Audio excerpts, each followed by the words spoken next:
Hello friends, आज के video में आप सभी का स्वागत है। आज हम पढ़ने वाले हैं क्लास 10th मैथ का तीसरा चैप्टर में अभी तक हम 3 दशमलव प्रश्नावली 3.4 खत्म कर चुके हैं, जिसमें हम विलोपन विधि देखे थे और उसके पहले प्रतिस्थापन विधि से हम हल किए थे।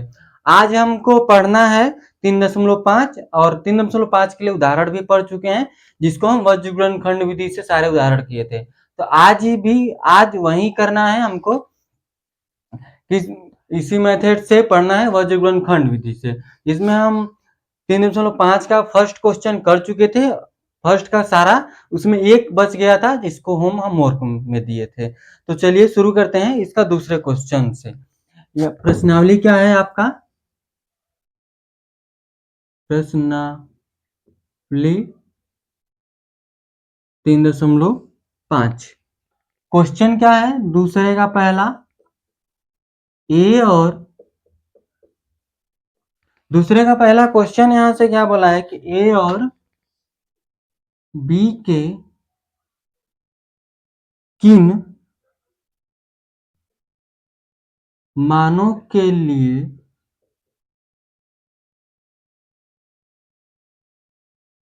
निम्न रैखिक समीकरणों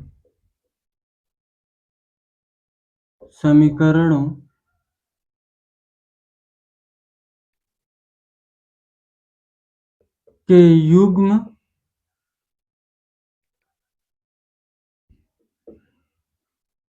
के अपरिमित रूप से अनेक हल होंगे।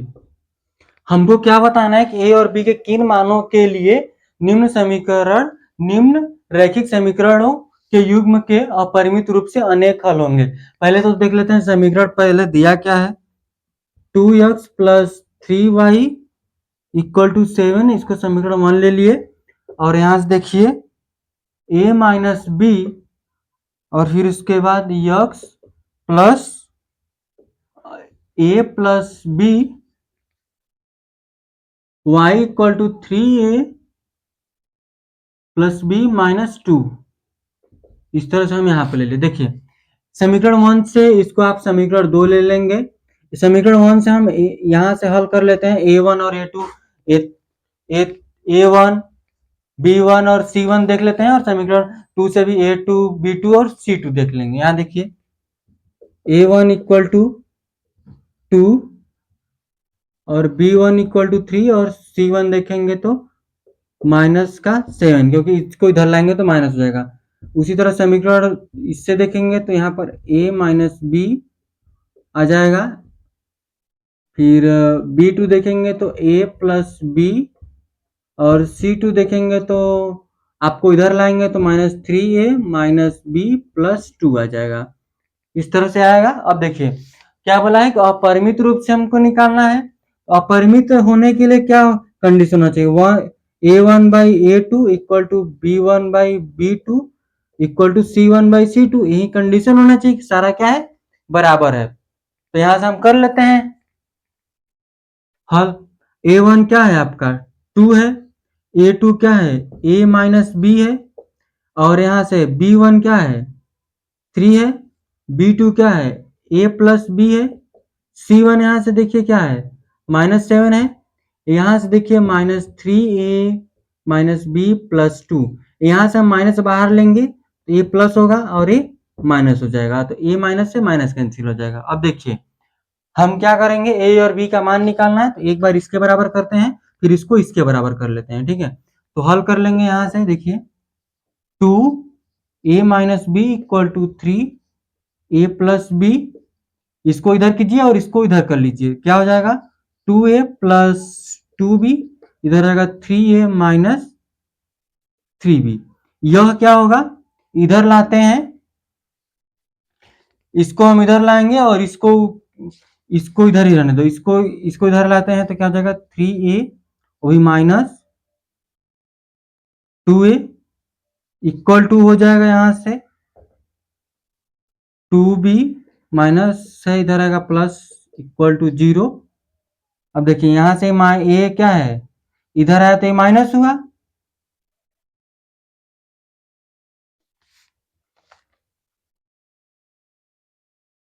देखिए इधर आया तो माइनस है, तो माइनस का ए, ये हो जाएगा 5b इक्वल टू 0। यहाँ से हम माइनस कामा ले लिए तो a minus 5b equal to 0 समीकरण 1 हो गया।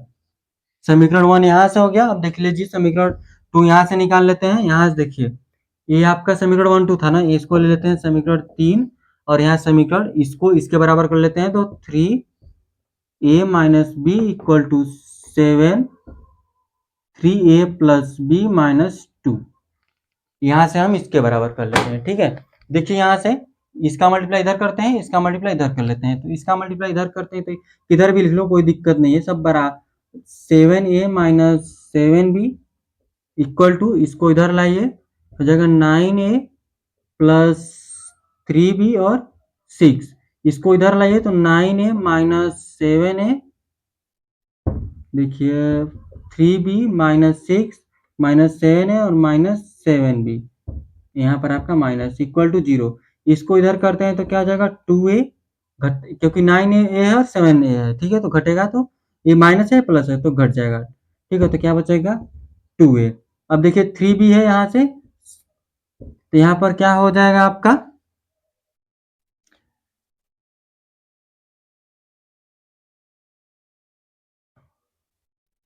यहाँ पर क्या था,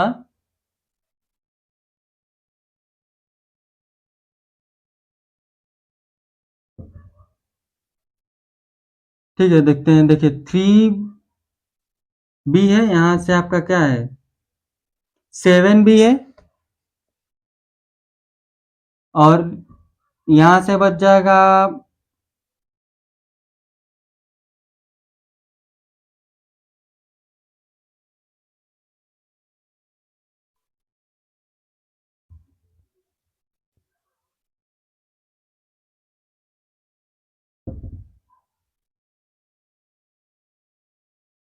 इसका इसमें हम घटाएंगे तो बचेगा 5b, ये देखिए क्या है 6 है,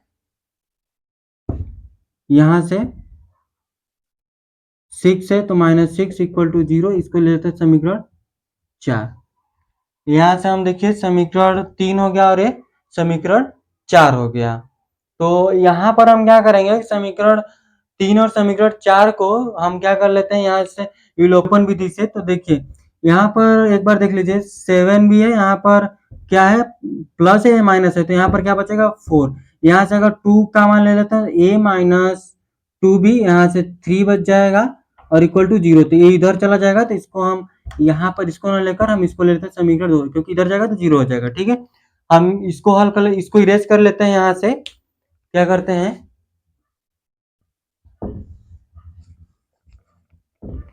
देखिए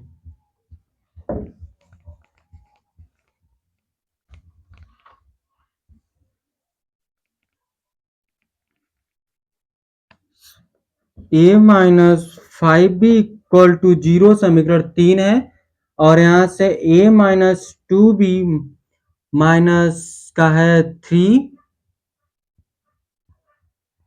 आपका यहाँ से क्या है माइनस का है 3 इक्वल टू 0 समीकरण 4 ले लिए, इसको हम उधर भेज देते हैं। ठीक है, तो इक्वल टू क्या हो जाएगा 3 हो जाएगा। यहाँ से हम इसको क्या कर लेते हैं समीकरण 3 माइनस समीकरण 4, समीकरण 3 और समीकरण 4 कर लेंगे तो यहाँ से a minus 5b equal to 0, यहाँ से a minus 2b equal to 3, minus plus minus इससे कैंसिल हो गया। यहाँ से देखिए क्या बच जाएगा, यहाँ से माइनस का 3 इक्वल 3b, यहाँ से हो जाएगा माइनस का 3, इससे a cancel, b equal to 3/3, इससे यहाँ से b इक्वल टू क्या आ जाएगा 1 आ जाएगा। अब b का मान क्या कर लेते हैं समीकरण 3 में रख लेते हैं, तो यहाँ से हम क्या करेंगे b का मान समीकरण 3 में रखने पर, तो बी का मान हम समीकरण 3 में रख लेते हैं, तो a माइनस 5 1 इक्वल टू 0, तो a बराबर क्या आ जाएगा 5 आ जाएगा। a का मान क्या आ गया 5 आ गया और b का मान 1 आ जाएगा। इस तरह से हम इसको सॉल्व कर लेंगे और आगे चलते हैं हम इसके दूसरे क्वेश्चन की तरफ। दूसरे का दूसरा क्वेश्चन, यहाँ ध्यान दीजिए, दूसरा क्वेश्चन क्या बोला है कि के किन मान के लिए निम्न रैखिक समीकरण के युग्म का कोई हल नहीं है। तो यहाँ पर हम समीकरण 1 इसको ले लेंगे आपका, और इसको समीकरण 2 ले लेंगे। क्या करते हैं, a1 लिखते हैं समीकरण 1 से, लिखेंगे समीकरण 1 से a1 क्या है 3, b1 क्या है 1 और c1 क्या है -1, और समीकरण 2 से a2 क्या है 2k -1, b2 क्या है k -1 और c2 क्या है -2k और -1। ठीक है, और ये क्या बोलता है कोई हल कब नहीं होता है, किस कंडीशन में, तो a1 a2 equal to b1 by b2 और not equal c1 by c2। तो यहाँ a1 लिखेंगे 3, 2k -1 equal to 1 k -1 not equal to -1, यहाँ से -2k -1 माइनस बाहर लेंगे तो यहाँ प्लस, ये माइनस से माइनस कैंसिल हो जाएगा। ठीक है, इसको इसके बराबर है तो 3k इसका इधर मल्टीप्लाई करते हैं, फिर 3 इक्वल टू 2k -1। यहाँ देखिए यह इधर जाएगा, यह क्या इधर जाएगा तो ये माइनस होगा, 3k -2k इक्वल टू -1, इधर इसको इधर भेजिए 3, यहाँ से बच जाएगा 2, यहाँ से बचेगा k, के बराबर क्या जाएगा 2 आएगा। इस तरह से हम इसको कर लिए, के बराबर 2 आया इसका आंसर। अब आगे हम करेंगे तीसरा क्वेश्चन, दूसरे में 2 था। आगे बढ़ते हैं, आप इसका स्क्रीनशॉट लीजिए। यहाँ पर ध्यान दीजिए, बोला है कि निम्न रैखिक समीकरण के समीकरणों के युग्म को प्रतिस्थापन एवं वज्र गुणनखंड विधि से हल कीजिए। किस विधि को आप अधिक उपयुक्त मानते हैं।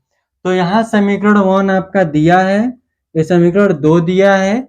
यहाँ से हम इसको हल कर लेते हैं। पहले हम प्रतिस्थापन विधि से, प्रतिस्थापन विधि द्वारा पहले हम इसको प्रतिस्थापन विधि करते हैं। तो समीकरण 1 को प्रतिस्थापित करने पर, समीकरण 1 को प्रतिस्थापित करने पर, तो यहां से हम समीकरण 1 को प्रतिस्थापित करेंगे। देखिए 8x plus 5y equal to 9, तो यह 8x equal to 9 minus 5y, x equal to 9 minus 5y बटे 8 हो जाएगा। x का वैल्यू यहाँ से, इसको समीकरण आप ले लीजिए 3, समीकरण 3 ले लिए। अब क्या करते हैं, x का मान समीकरण 2 में रख लेते हैं। लिखेंगे x का मान समीकरण 2 में रखने पर, ठीक है। तो यहां से देखिए x का मान समीकरण 2 यहां पर रखेंगे तो 9y 5y 9 5y बटे 8, यहाँ से प्लस 2y इक्वल टू 4। इसको हम सॉल्व कर लेंगे। यहाँ पर देखिए क्या हो जाएगा, इसको अंदर मल्टीप्लाई कर लेते तो 27 माइनस 15y बटे में 8, और यहाँ से है आपका क्या 2y इक्वल टू 4। इसको क्या करते हैं, तो 8 से सब में एलसीएम में 2 20 15y प्लस हो जाएगा 16y, इसका उधर कर लिए डायरेक्ट 3 मल्टीप्लाई, तो आ गया 8 चौक के 32 32, क्योंकि सब में कर लिए, इस 8 आएगा बटे में और डायरेक्ट मल्टीप्लाई कर दिए उधर 32 आ गया। ठीक है, यानी कि अगर 8 है इधर तो यहाँ पर 4 है, 3 मल्टीप्लाई किए, हो गया उस साइड डायरेक्ट आपका 32। अब क्या करेंगे, यहाँ से इसको, ये देखिए प्लस, ये माइनस है प्लस है तो y बचेगा इधर, ये 32 इसको उधर लाइए 27, तो y इक्वल टू इसमें से माइनस करते हैं तो 12 में से 7 जाएगा तो आपका क्या बचेगा 5 बच जाएगा। क्या बचेगा 5 बच जाएगा। तो y का वैल्यू क्या आया 5 आया। अब x का वैल्यू निकालने के लिए इसमें y का वैल्यू फाइंड कर देंगे। तो यहां पर लिखिए इसी जगह y का मान समीकरण 3 में रखने पर, तो y का मान हम समीकरण x इक्वल टू 9, 5 मल्टीप्लाई यहां से आपका 5 हो गया। ये देखिए माइनस में है ना, यहां पर ध्यान दीजिए 8 यहां पर है, ठीक है। यहां पर हम सही किए हैं ना आपका, ठीक है। यहां से देखिए 5 5 का क्या हो जाएगा 25 माइनस 9/8। यहां से आप ध्यान देंगे तो क्या जाएगा, घटाएंगे तो यहां पर माइनस का, यहां देखिए 25 होगा, 25 में से 9 माइनस करेंगे तो 16 बचेगा, वो भी माइनस का। तो यहाँ पर क्या हो जाएगा माइनस का, यहाँ 16, इसको इससे काट देंगे तो बचेगा 2, वो भी माइनस का। यक्स का वैल्यू यक्स का वैल्यू यक्स का वैल्यू क्या आ जाएगा माइनस का 2 आएगा। अब देखिए हम इसको क्या करते हैं, बीजगणित गुणनखंड विधि से भी हम इसको हल करेंगे। तो देखिए यहाँ पर a1 और a2 का पहले मान देख लीजिए। a1 बराबर 8 है, b1 बराबर 5 है और c1 बराबर -9 है। उसी तरह a2 क्या है यहाँ से 3 है और b2 क्या है 2 है और c2 क्या है -4 है। देखिए यहां से क्या करेंगे, अब हम वज्र गुणनखंड विधि से हल करेंगे तो यहां से यक्स 8/3 लिखेंगे, 8 मतलब बाई नहीं होगा, y 5 2 1 9, यहाँ पर ए देखिए ए माइनस को माइनस रहने दो, यक्स बटे होता है, यक्स को बंद करेंगे इनका मल्टीप्लाई करेंगे तो 20 माइनस का ए माइनस यहाँ से हो जाएगा इसका मल्टीप्लाई इसका तो 18, और भी माइनस में ए माइनस और ए माइनस क्या हो जाएगा यहाँ से प्लस हो जाएगा 18 इक्वल टू वाई को बंद करेंगे इसका मल्टीप्लाई इधर, इसका मल्टीप्लाई इधर, इसका मल्टीप्लाई इधर करेंगे तो हम इस साइड लिखेंगे तो क्या हो जाएगा 32 भी माइनस का, और यहाँ पे माइनस पहले से रहता है और इसका मल्टीप्लाई इधर करेंगे तो क्या जाएगा 27। ए माइनस और ए माइनस क्या हो जाएगा, यहाँ देखिए माइनस है, ए माइनस यहाँ से प्लस हो जाएगा, ठीक है। अब ये बराबर में 1, तो क्या करेंगे यहाँ से 1 को बंद करेंगे, इसका मल्टीप्लाई इधर करेंगे, इसका मल्टीप्लाई इधर करेंगे, ठीक है। तो यह जाएगा 16 और ये 15, यहाँ से बचेगा क्या आपका क्या बचेगा 1 बच जाएगा, ठीक है। अब देखिए इसको हम घटाते हैं जोड़ते हैं तो यहाँ से देखिए यहाँ से आपका बच जाएगा y इक्वल टू, देखिए क्या था इसको इधर था तो यहाँ पर 32 था, वो भी प्लस इस और इसका मल्टीप्लाई देगा 27, वो भी माइनस का। तो यहाँ से देखिए हम अगर घटाते हैं तो y बराबर क्या जाता है,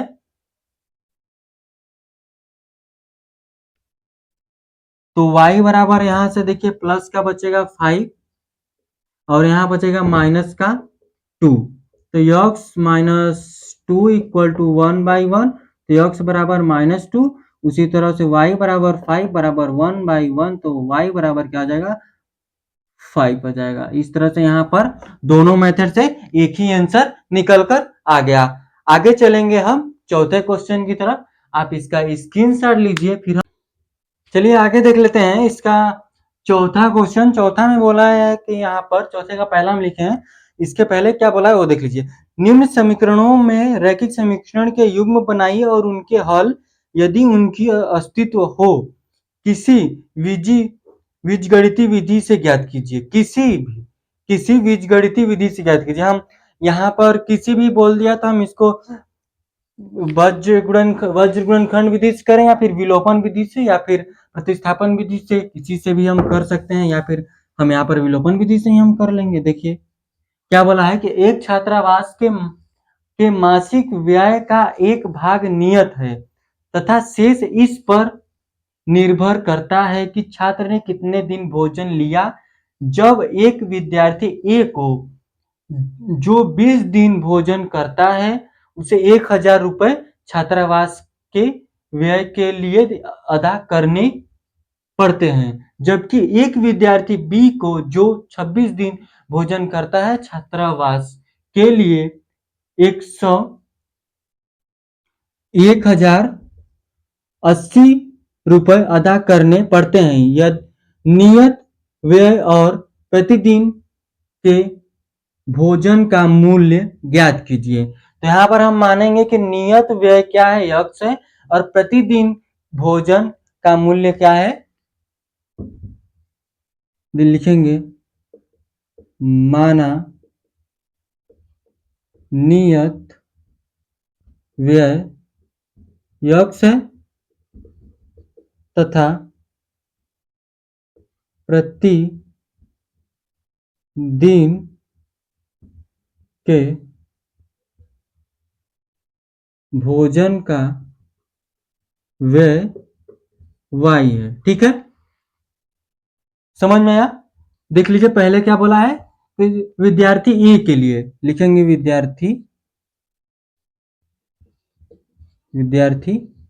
ए के लिए। विद्यार्थी ए क्या है, विद्यार्थी ए के लिए क्या बोला है, जब विद्यार्थी ए 20 दिन भोजन लेता है, जब वो रेगुलर ले रहा था, यानी कि जब नियत रूप से ले रहा था तो x रुपए दे रहा था।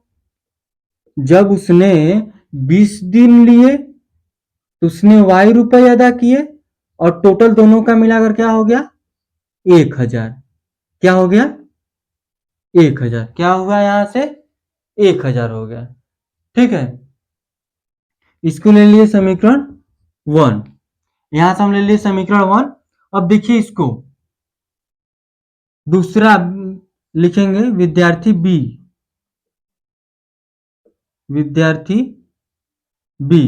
विद्यार्थी बी क्या है, जब उसने रेगुलर लिया फिर जब 26 दिन लिया तो उसका मूल्य इक्वल टू कितना हो गया, 1180। समीकरण 2 ले लिए, समीकरण 2 और समीकरण 1। यहां से हम इसको शायद वज्र गुणनखंड विधि से हल कर लेते हैं, तो कर लेते हैं इसको। a1 क्या है, 1 है, b1 क्या है, 20 है, और यहाँ से c1 ध्यान देंगे तो माइनस है 1000। उसी तरह से a2 क्या है, 1 है, b2 क्या है, 26 है, और c2 क्या है, यहाँ से माइनस 1180 है। ठीक है, अब देखिए यहाँ से हम इसको हल करेंगे तो x y और 1, x y और 1, तो x के क्या है, e क्या है, 1 है, ab 1 है, यहाँ से क्या है 20 है, यहाँ से 26 है, और यहाँ पर आपका माइनस है 1000, यह है माइनस का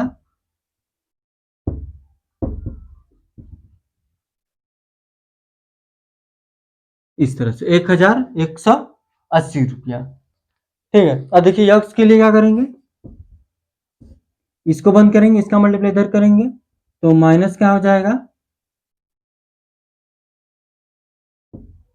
इसका मल्टीप्लाई हम इधर कर रहे हैं। ठीक है, ध्यान दीजिएगा, इसका मल्टीप्लाई हम इसमें करेंगे, ये 20 है तो 20 का मल्टीप्लाई हम इसमें करेंगे, इसको बंद करेंगे तो इसका इसमें कहीं करेंगे मल्टीप्लाई।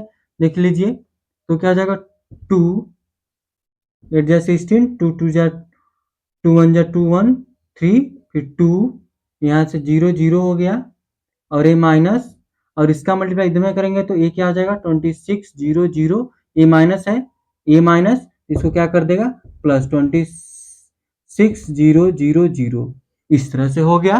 अब देखिए यहां से a बराबर y हुआ, y के लिए हम y को इस तरह से बंद करेंगे, इसका इधर करेंगे तो मल्टीप्लाई, यहाँ प्लस का जाएगा इस तरह से, इसका इधर करेंगे तो माइनस का 1000। ठीक है, अब देखिए यहां से हम इसको सॉल्व कर लेते हैं, पहले हम घटा लेते हैं फिर 1 का कर लेंगे। ठीक है, देखिए 2 3 6 0 0 है, फिर इसके बाद यहाँ पर ये देखिए प्लस होगा ना, यहाँ पर माइनस, ये देखिए ये यहाँ माइनस, ए माइनस और ए प्लस माइनस, फिर यहाँ पे जो माइनस है उसके लिए प्लस हो गया। ठीक है, यहाँ से क्या था 26,000।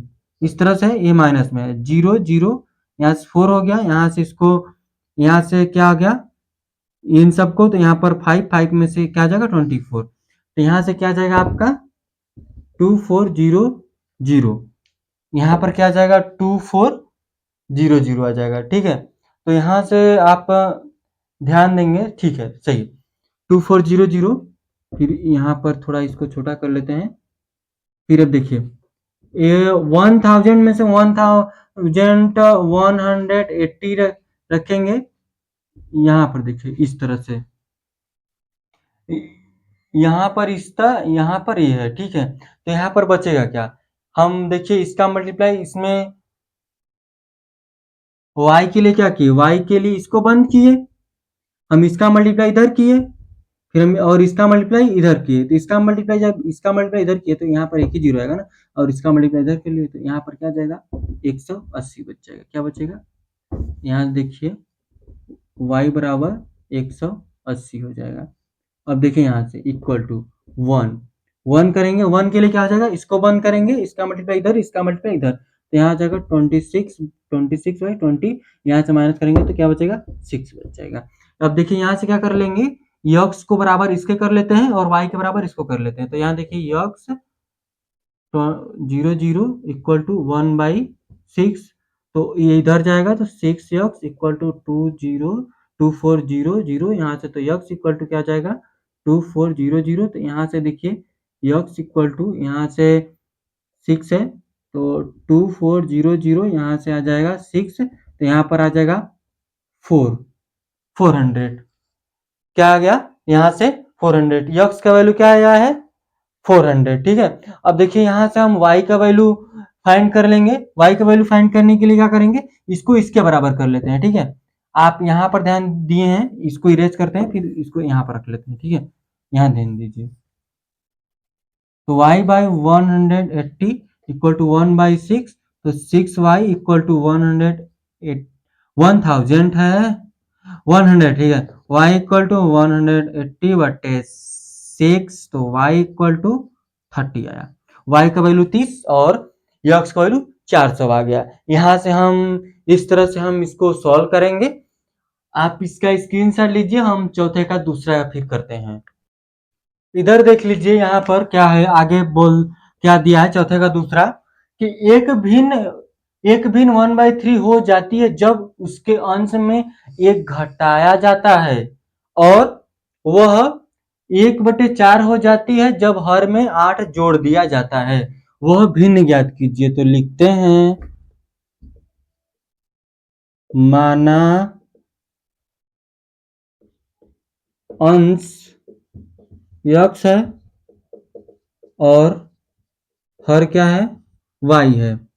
जब अंश x है तो हर क्या है y है, तो यही भिन्न होगा। ठीक है, यह भिन्न है, और इसमें क्या बोला है कि जब उसमें उसके अंश में एक घटाते हैं, तो अंश ये है हर ये है, तो x में 1 माइनस करते हैं तो क्या बचता है 1/3, इसको इधर कर लेते हैं तो आ जाएगा 3x माइनस 3 बराबर y।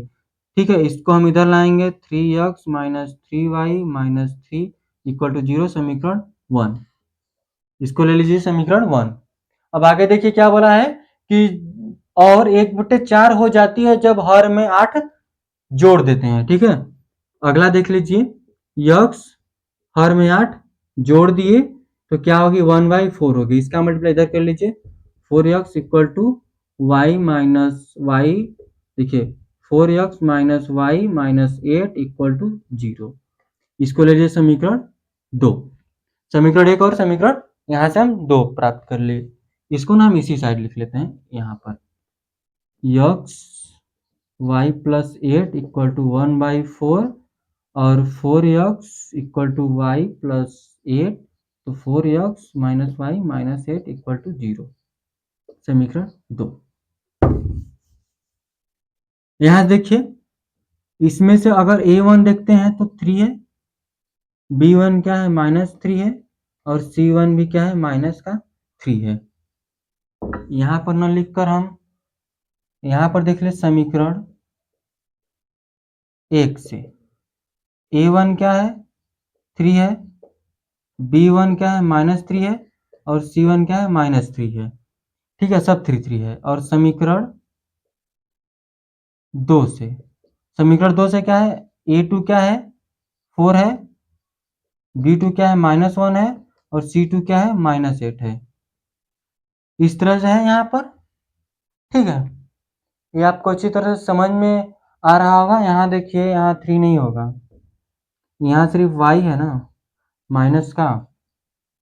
तो देखिए ये इधर हो गया, यहाँ पर जो लिखे हैं यहाँ पर 3, तो यहाँ पर B1 क्या है -1 है। ठीक, यहाँ पर B1 क्या है -1 है। यहाँ से देख लीजिए इसका इसको कैसे हम सॉल्व करेंगे वज्रगुणनखंड विधि से। तो x y और 1, यहाँ से देखिए A1 क्या है, A1 क्या लिखेंगे, A1 क्या है 3 है और A2 क्या है 4 है, A2 क्या है 4 है और y यहाँ पर B1 क्या है, B1 -1 है और C1 देखिए B1 -1 है तो B2 क्या है, B2 भी यहाँ से देखेंगे तो -1 ही है यहाँ भी,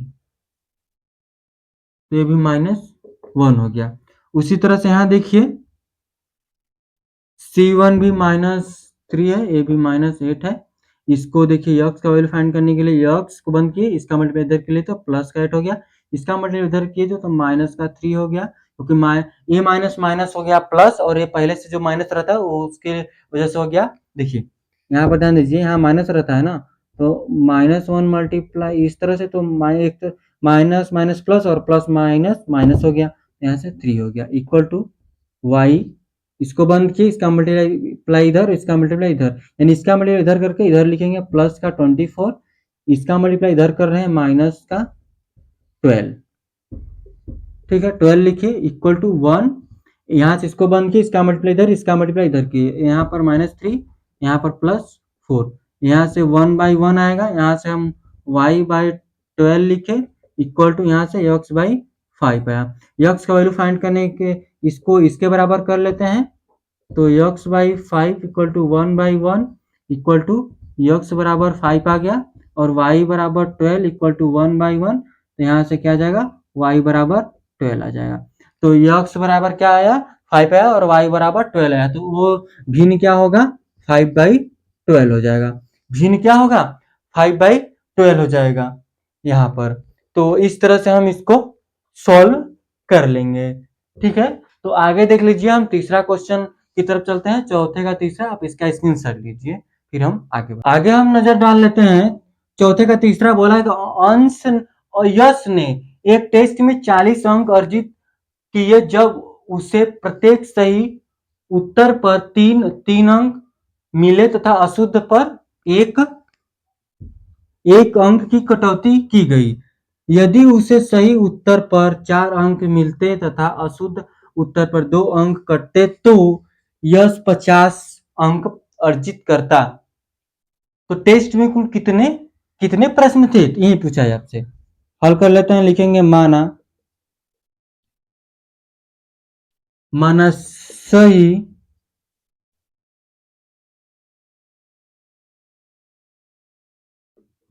अंक x हैं तथा गलत अंक y है। सही अंक x है और गलत अंक y है। तो यहाँ से देखिए सही प्रश्न के लिए उसे 3 अंक मिले, तो 3x प्लस, और जब उसने एक गलत आंसर दिया तो उसे 1 अंक की कटौती हो गई, तो -y इक्वल टू, देखिए यहाँ पर माइनस क्यों करेंगे, क्योंकि सही सही है और इसको एक घटाएंगे तभी तो, इसमें से इसको घटाएंगे तभी तो अंक पता चलेगा कितना 40। इसको ले लीजिए समीकरण 1। सेम उसी तरह से इसको देख लीजिए, क्या है, जब उससे सही उत्तर के लिए 4 अंक मिलते तो 4x माइनस, जब 2 इसमें से 2y घटाएंगे तब जाकर बचेगा 50। समीकरण 2 ले लेंगे इसको। ठीक है, इस तरह से हम कर लिए, क्योंकि सही में से गलत घटाएंगे तभी ना हमको पता चलेगा कि उसको इतना अंक मिला, यानी कि जब उसने मिलते हैं अशुद्ध उत्तर पर 2 अंक कट गए, 2 अंक कटे तब न जाकर यहाँ पर तब ये जाकर माइनस करेंगे। देखिए समीकरण 1 और समीकरण 2 से हम x और y का वैल्यू फाइंड कर लेते हैं। यहाँ देखिए a1 देखेंगे 3, b1 -1, c1 है -14, उसी तरह से a2 क्या है 4 है, b2 क्या है -2 है, c2 क्या है -50 है। यहाँ से हम देखिए क्या करेंगे x y और 1, x और y 1 को क्या करेंगे 3 एक के जगह पे और 4 यहाँ देखिए क्या है आपका माइनस है, माइनस b1 है यहाँ से तो 1, यहाँ से b2 क्या है माइनस का 2 है, यहाँ से देखिए -40, यहाँ से -50। ठीक है, इस तरह से आया। अब क्या कर लेते हैं हम इन सभी का क्या करेंगे क्रिया का मल्टीप्लाई करेंगे, इसको बंद करेंगे x, इसको बंद किए, इसका मल्टीप्लाई इधर, इसका मल्टीप्लाई इधर कर लेते हैं। यहाँ पर आ गया 50, यहाँ पे -80 आ जाएगा। क्या आ जाएगा -80 आ जाएगा। देख लेते हैं -80 आगे देखते हैं फिर कर लेंगे। देखिए y इसको बंद किए, इसका मल्टीप्लाई इधर किए तो 15 और भी माइनस तो प्लस हो जाएगा, इसका इधर कर लिए तो ये माइनस का इतना आ जाएगा इक्वल टू, इसको बंद किए, इसका मल्टीप्लाई इधर, इसका मल्टीप्लाई इधर, इस देखिए इसका मल्टीप्लाई इधर करेंगे तो देखिए क्या हो जाएगा 1, इसको इधर कर लिए तो 6 और भी माइनस का, ये देखिए a माइनस है ये प्लस हो जाएगा 4। ठीक है 4 प्लस का, यहाँ से घटाएंगे तो क्या बचेगा माइनस का 2, यहाँ से देखिए 1, यहाँ से बच जाएगा क्या 160 में से 150 माइनस करेंगे तो क्या बच जाएगा यहाँ से आपका 10 बचेगा माइनस का इक्वल टू x, यहाँ से माइनस का बच जाएगा 30, माइनस का क्या बचेगा यहाँ से आपका 30 बच जाएगा। देखिए अब इसके इक्वल इसको कर लेंगे, यहाँ से देखिए x by -30 equal to -1/2, minus से माइनस कैंसिल कर लो, 2x इक्वल टू 30, तो x इक्वल टू यहाँ से 30/2 यहाँ से काट दिए तो क्या आ गया 15। उसी तरह से यहाँ पर कर लेंगे y को, यहाँ यहाँ देखिए y है आपका तो y बाई -10 बाई -2, माइनस से माइनस कैंसिल तो y बराबर 2y बराबर 10, तो y बराबर 10/2, तो यहाँ पर 5 आ गया, काट दिए तो। ठीक है, अब देखिए क्या करेंगे हम, बोला था कितने प्रश्न हैं टेस्ट में, कितने प्रश्न है, कुल प्रश्नों की संख्या करेंगे। यहाँ से देखिए यहाँ देख लीजिए कुल प्रश्नों की संख्या बराबर, देखिए कुल प्रश्नों की संख्या बराबर सही से प्रश्नों की संख्या और सही प्रश्न के अंक और गलत प्रश्न के अंक, तो कितने हो जाएंगे 15 + 5, तो कुल कितने आ जाएंगे 20 आ जाएगा। ठीक है, इस तरह से हम कुल प्रश्नों की संख्या कितनी है 20 है। ठीक है, तो देखिए ये चौथा का तीसरा है और जो 2 बच रहे हैं यहाँ पर ना, हम उसको होमवर्क में दे रहे हैं आप सभी को, आप करने की कोशिश करेंगे, अगर नहीं आएगा तो आप कमेंट करके बताएंगे तो हम उसको भी कर देंगे।